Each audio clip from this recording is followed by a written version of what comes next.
ଆଜିର ଦିନରେ ଠାକୁରଙ୍କର ପ୍ରତିଷ୍ଠା ଦିବସ ବାହୁଡ଼ାରେ ଆମେ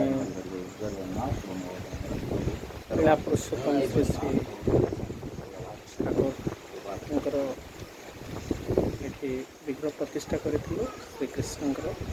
ଆଜି ତାର ପ୍ରତିଷ୍ଠା ଦିବସ। ଇଏ ହେଉଛନ୍ତି ଆମ ନନା, ଯିଏକି ଏଇଠି ପ୍ରତ୍ୟେକ ଦିନ ପୂଜା କରନ୍ତି। ବହୁ କଷ୍ଟ ଯନ୍ତ୍ରଣା ସହିକି ଏଠିକି ଆସନ୍ତି।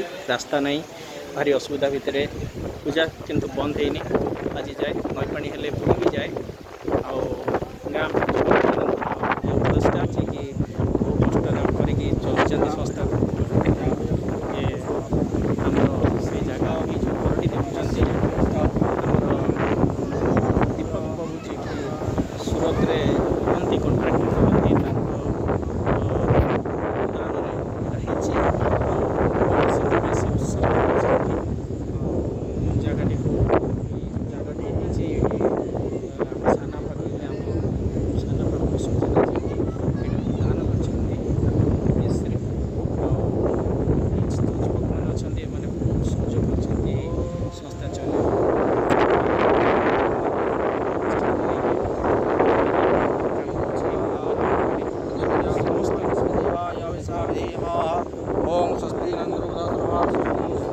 ସମସ୍ତଙ୍କର ଉନ୍ନତି କରନ୍ତୁ, ମଙ୍ଗଳ କାମନା ପାଇଁ ଠାକୁରଙ୍କୁ ପ୍ରାର୍ଥନା କରେ। ଶ୍ରୀ ଶ୍ରୀ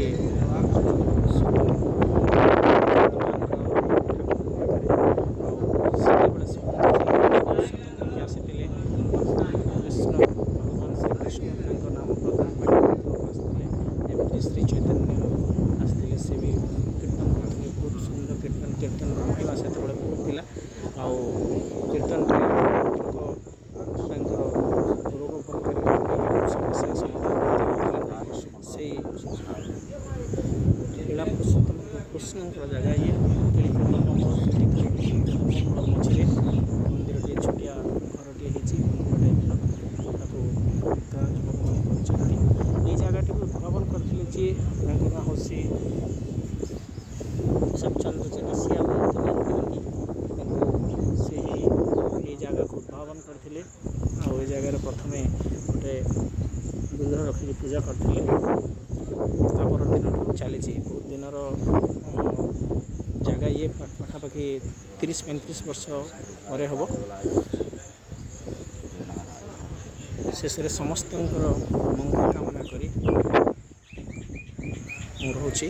ଏ ଭିଡ଼ିଓଟି ଯିଏ ବି ଆମର ଗାଁ ଯିଏ ବି ଅଛନ୍ତି ଦେଖନ୍ତୁ, ଖୁସି ଲାଗିବ, ଆନନ୍ଦ ଲାଗିବ।